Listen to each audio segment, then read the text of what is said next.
일본이나 중국, 경기도 다낭에 다녀온 분들은 현지 식당에 숟가락이 없어 당황했던 적 있었을 텐데요. 물론 일본과 중국에서도 흔히 우동 스푼이라 불리는 숟가락을 사용하지만 사용 빈도와 용도면에서 우리와 큰 차이가 있습니다. 왜 동북아시아에서 유독 한국인만 숟가락을 자주 사용할까요? 그 이유를 찾으려면 조선시대로 거슬러 올라가야 합니다. 조선의 식기는 대부분 자기와 노스로 제작됐습니다. 음식을 신선하게 보관할 수 있다는 장점이 있지만 무겁고 열 전도가 빨라 그릇에 들고 국물을 마시기에 매우 불편했는데요. 뚝배기가 좀 무겁긴 하지. 그러다 보니 설거지 하나 더 하더라도 숟가락을 사용하게 된 겁니다. 또한 우리나라 국물 요리는 건더기가 많은 편이라 물 마시듯이 국물을 들이킬 수 없었죠. 일본의 미소 된장국만 봐도 두부와 미역 정도가 들어가지만 우리나라 된장국에는 두부, 호박, 바지락, 양파, 배추 등 들어가는 건더기 재료가 많아 숟가락을 사용하는 게 훨씬 편하기 때문입니다. 그리고 조선에서 성리학이 발전하면서 고대 중국 두 나라의 경서인 규레의 식문화가 조선에 자리 잡았는데요. 규레에는 숟가락으로 밥과 국을 떠먹고 젓가락으로 밑반찬을 집어먹는 예절이 소개돼 있습니다. 지금이랑 똑같잖아. 조선 500년 동안 식문화 예절을 중요시했기 때문에 현대 문화까지 계승돼 자리 잡은 걸로 보입니다. 그렇다면 규레의 본고장인 중국은 왜 숟가락을 안 쓰게 됐을까요? 송나라 이후 주식이 쌀에서 만두와 국수로 바뀌었기 때문입니다. 밀이 재배되면서 변화가 시작됐는데요. 하긴 만두와 면을 숟가락으로 먹진 않지. 주식이 달라지면서 자연스레 식기도구가 변한 거죠. 그리고 중국의 자연환경도 식문화에 큰 영향을 미쳤습니다. 중국은 수질이 나쁜 국가인데요. 석회암 지대가 많아 물에 석회가 많이 끼기 때문입니다. 브런치 작가 몰리님의 글을 보면 지금도 중국은 수돗물을 받아놓으면 얼마 지나지 않아 석회띠가 생기는 걸 알 수 있습니다. 이거 마시면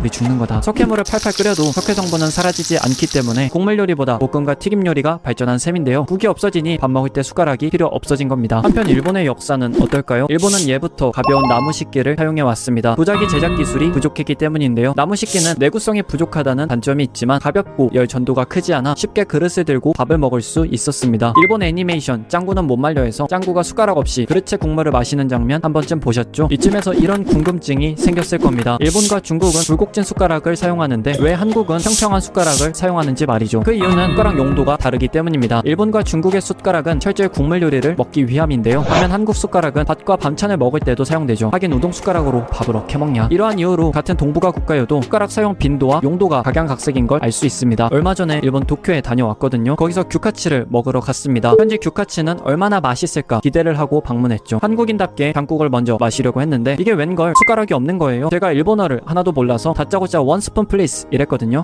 다행히도 종업원이 말뜻을 알아듣고 숟가락을 주셨는데 이때 참 당황했고 문화 차이가 신기해서 이번 영상 찍게 됐습니다. 일본에 한국 사람이 워낙 많아서 대부분 숟가락을 준비해주긴 하지만 혹시나 일본에서 숟가락을 찾을 땐 스푼 쿠다사이 라고 말하시면 됩니다. 오늘 영상 여기까지고요. 재밌으셨다면 구독과 좋아요 쿠다사이.